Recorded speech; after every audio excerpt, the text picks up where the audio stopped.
Uh-oh, when Pepas is playing, that means we're talking football. And we're talking not just Daniel Solana, our football expert and our dude. He is live in person in the studio right now. What is going on? Why are you here? I was playing golf about, a mile and a half away at Miami Shores in our annual Kendall Golf Miami Shores Classic, and started pouring. So I said, I'm right next to the studio. Why not join Dan and Vlad? Smart man. Great Smart move. man. What were you shooting? Were you shooting okay out there? I shot 48 in the front nine, and then we only got through 2 or 3 holes in the back, and the rain got us. So we were talking about that. I was hoping to try to get tickets to the Inter Miami game tonight, but now I'm looking at the weather. And is it a sign of being mature, being wise, or just being old? That like when it gets to be bad, when I was in college, I don't care. It can be cold, it could be wet, it can be. Now I see bad weather, I'm like, oh man, I might have to watch that one at home. All three. Yeah. I'm with Vlad. All 3. Do you ever worry about the weather and stuff like that? I mean, you've been caught in so many of the games. I mean, I think I worry about it before the game, but once you're there, I mean, you just got to go with it. If you got to take off your shirt, or you got to get soaked and then drive just in your underwear on the way home, that's what you got to do. But you got to do what you got to do to support the home team, right? And tonight's the big one right now. We're playing against FC Cincinnati. Is this the premier matchup of MLS so far this season? 2 best teams possibly. Yeah, definitely one of the premier matchups, if not the premier matchup. Also, let's not forget, Inter Miami did beat the defending champion Columbus Crew about a month ago without Messi, without Suarez. But now, most of the players are back. Inter Miami has a healthy lineup other than Messi, who we know is still out with an ankle injury. But yeah, definitely, it's a great matchup tonight because Cincinnati won the Supporters Shield last year. They've got Lucho Acosta, who was the MVP last year. And when Lucho plays for Cincinnati, they're definitely one of the best teams in the MLS. So no doubt it is a premier matchup, like you said. And, they have a chance to clinch the playoffs today. Yeah, a win, they're in. That's correct. But there's still 14 games left. No, there's 8 games left. So there's 27 points left to play. If Inter Miami were to win 6 out of the last 9, I believe they break the single season points record for MLS. That would leave me, I think, at 74 points, and that would break the record. So there's a lot of things happening in these last few months of MLS, not just MLS Cup, but like you said, clinching playoffs, possibly Supporter Shield, and also the possibility of, winning the MLS Cup. All right. Tata came out and said, our boys should be ready before the MLS playoffs. Now, I got to say, that injury looks... Now, when you hear ligaments, that was a pretty severe injury that he took in the CONCACAF championship, right? When he does return, how much more of a favorite will they be going into the MLS playoffs? And should we expect nothing but a championship? Yeah, I think no doubt when Messi comes back, Inter Miami will 100% become the favorite, especially if for those that haven't paid attention to the West Coast teams, LAFC sold a couple of their players. Just now, they sold Kike Oliveira, a Uruguayan player who was playing left wing for them. They sold him to Toluca. So, again, that'll probably make, LAFC not as the favorite because they're losing a big player. Right. So, I mean, there's no doubt with Messi, this is the best team in the MLS. We saw it when Messi was here. We've seen it now without Messi. They've done a fantastic job. So there's no doubt to think that with Messi, it's MLS Cup or bust. Absolutely. For those people that may be new to MLS, the playoff system is a very United States playoff system. It's basically a knockout round every round. Well, this year they changed it. So there is a best of 3 in the first round. Yeah, the first round is going to be best of 3, which makes it even more weird because the rest of the world does a home and home or a home and away. But making it best of 3 now makes it a little awkward because you have like a third game. So wait, is it home, away, and then home? Yes. Whoever's got the better record or more points? Yes. It's such a United States thing. I don't know how I feel about it. I'll be honest. Initially, I don't like it. I'm with you, man. I don't like it either. I think, honestly, the third game is almost like a money grab. Just a way to make extra money to play a third game. It's not necessary. I think with 2 games, the rest of the world does it. Why? I mean, and then the final should just be 1 game, just like everybody else. Yeah, absolutely. Kind of like UEFA Champions League, kind of like that. And I don't know, guys. I mean, if both teams win 1-1, that third game is going to be awesome. Like, that's definitely winner takes all. I mean, I get it. They're trying to be different than other leagues by making the playoff into what American playoff is, except for the NFL. I don't know if I don't know if I'm totally upset with that. I'm gonna play devil's advocate, Vlad. What if they tie in that third game? Then you go to a shootout. Why can't you go to a shootout in the second game? Well, you could go to a shootout in the third game. Why don't we make it a 7-game series? We make it a real United States thing. You could do it. We'll play for every day of the year, year round. The more is better to me because it's the game, because it means something. This is not the regular season or anything like that. This is the playoffs. So I can understand you trying to be different from the other leagues. But at the end, it's the same. But you're right. It is, Daniel, a money grab. It's absolutely a money grab.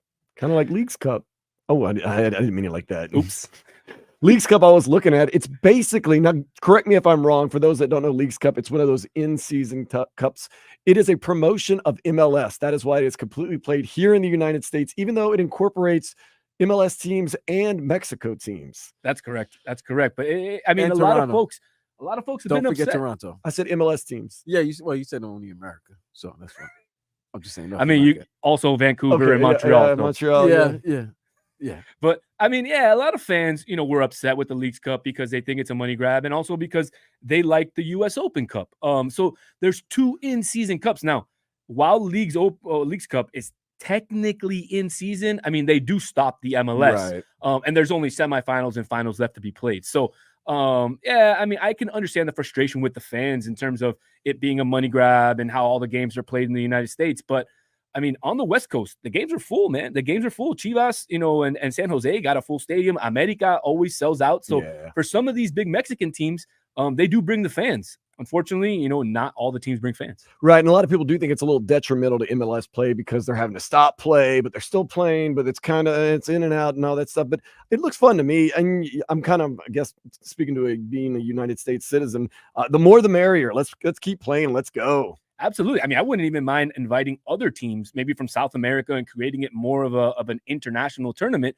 I think it would be a lot better that way. If you look at how it's played now, there's more MLS teams than Liga MX teams. So some of the MLS teams are playing other MLS teams 3, 4, 5, 6 times a year because of all these extra tournaments. So, I mean, if you're LAFC and you're playing Seattle 6 times, I mean, are you really going to go for the 6th time to go see them? I mean, if you're a diehard, most likely. That would be a fun one right there. Maybe you get like a River Plate from Argentina. You get a team from Brazil, maybe a team from Panama. You have some Liga MX. You have some, and of course, MLS is all going to have their teams because they're putting on the tournament. That would be really interesting. Basically, Western Hemisphere, which they do kind of sort of with the CONCACAF, but they don't. No, they don't, because they wouldn't incorporate CONMEBOL. Correct. Man, we might be on a billion dollar idea. Absolutely. Yeah, you gotta get on the phone with Stephen Ross. Yeah, we can see if we can get it done. All right. Looking at the playoff standings, right? Oh, look at the standings. They win tonight. They clinch. Correct. Is there any particular? Is it the top 8 or is it the top 9 clinch in each? So 18 of the 29 teams. 18 of 29 from each standings, or just total points? No, each league. Each league, 9 from each conference. All right. Is there a particular team other than FC Cincinnati who's second in the East? But is there any other team that that Inter Miami should be worried about? Because I know what you said. There's only 8 more games left in the season until the playoffs begin. And looking at it right now, we have Orlando City, Toronto, Atlanta United, Philadelphia Union. Like, those are the teams that are pretty much fighting for the last 2 spots. Obviously the seeding would be Inter Miami 1, and they playing one of these lower teams. Out of these lowest teams, which do you think would give Inter Miami a difficult first round matchup per se? I mean, it's going to be interesting because, like you said, the standings are pretty bunched there towards, the last 4 or 5 playoff teams. Only, I think, 5 or 6 points separates the last 4 teams. So, I mean, if I'm Inter Miami, obviously you want to face the lowest ranked team. Right now, that would be Atlanta United, but Atlanta United plays on turf, and they beat us the other day. They beat us earlier this year. They did. So is that something that maybe you're not, if you're an Inter Miami fan, you don't want to go play on turf. Maybe you want to play Toronto because you've already beat them a couple of times this year. We saw them in Leagues Cup a couple weeks ago, and it was a great game, 4-3 game. So maybe you would prefer to play at Toronto. But I think at this point, just winning the Supporters Shield and being able to host every game at home for the whole playoffs, I think that should be the goal for Inter Miami. And the turf monster has gotten us in the past too. We got some of our better players don't like the whole turf, which is understandable. And that's another thing too, a very United States, very MLS thing. Supporter Shield, not that big of a deal. While there's other leagues that basically determines a championship, how you play the whole season. I mean, tell that to Cincinnati fans. Cincinnati fans were absolutely just crazy with winning the Supporter Shield last year. And then they lost in the MLS Cup playoffs, and Columbus was the one to win. So, I mean, technically, yeah, there are two major trophies here at play. But obviously you want to lift the MLS Cup over the Supporter Shield, but it would be nice to win the plate. But I would think the Supporter Shield, I mean, that's a big time accomplishment. You don't just have to get hot at the end of the season. You can that shows you have been steadily, that's how they do it in the Premier League, which just began. Man, United got whooped the other day. That was sad. Nonetheless, to me, that's a huge accomplishment. And in the United States, they didn't even have it for a while at MLS. They just had to eventually incorporate it into the thing. But if you're Inter Miami, you want to lift the MLS Cup. That's been the goal all year. There's no doubt. And the other thing that you want to, that you want to do going into this playoffs is you want to make sure all your players, especially, the four friends, are healthy. That's the biggest key, because that's the biggest difference that Inter Miami has versus every other team in the MLS is they have these excellent, legendary players, and you want them healthy for that last run. As you remember last year, Messi got hurt, didn't play that last stretch, and Inter Miami wasn't able to make the playoffs. So you don't want a repeat of that again this year. I was going to say, do you think MLS ever just kind of comes in and is like, hey, don't rush Messi back. We need him for the playoffs, because it would add a lot of interest. I'm happy that you mentioned that, because you know what I was about to say? You're saying that I want to know if MLS does want Miami to have the number 1 seed and host all the games here, instead of having Messi maybe, having to travel a little bit more, so that they could sell the sport even more in different cities and different, because with the playoffs, if Messi and Inter Miami's on the road, that's going to be a sellout. That's going to be a sellout event, right? So I'm wondering, do they really want him to be home every game, or would they like him to also step out on the road? That's a really interesting question. I mean, Chase Stadium only seats 21,500. Just like you said, Vlad, if they go on the road and they play Atlanta, they're going to get 80,000. They're getting 80,000 at Mercedes-Benz, no doubt. Exactly. So this is what I've been saying this with Dan, my cousin understands.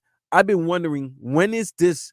Inter Miami's going to play a home game at Hard Rock Stadium. When is that going to happen? I don't think it's going to happen. Or even Lone Depot Park. It ain't like Lone Depot Park's been selling out anytime soon, anytime in the last year or two. Yeah. I guarantee you they'll sell out if Inter Miami plays a game. I mean, yeah, absolutely. They'll sell out. I mean, and I think they would probably do a good job of selling a good enough tickets for playoffs if they played at Hard Rock. But unfortunately, money-wise, it doesn't make sense. Why are Jorge Mas and company going to pay rent to the Miami Dolphins to use Hard Rock Stadium on top of everything when they already have their own stadium, and they know for a fact that they can fill 21,500, and they'll probably jack the prices up for the playoffs. So the money will be made, my friend. The money will be made. But I mean, 40 extra thousand people, that's extra money. But it's about viewers. And if you've seen the ratings of Leagues Cup this year as opposed to last year without Messi Mania, FS1 is taking a bath. Absolutely. But you also have to remember that a lot of folks are watching on Apple TV. That's true too. So while the FS1 ratings are down, it could be due to the matchups, but I would really love to see some of those ratings from Apple TV and see how some of those, at least the big games, like I'm sure that Inter Miami Columbus game that was on Apple TV, a lot of folks watched, even though they didn't go to the stadium. But you're not wrong. Messi Mania was made the Leagues Cup last year. I mean, that first goal against Cruz Azul to win it at the end of the game, all the goals that he made basically made the Leagues Cup last year. Man, absolutely unbelievable. But we're going to put you on the spot now. Tonight, it is a big game. Inter Miami, FC Cincinnati. We know Messi's not going to be playing. Do we have what it takes? Now, we lost 6-1 to them last time. It seemed like they were really trying to not exercise demons, but kind of stick it to us.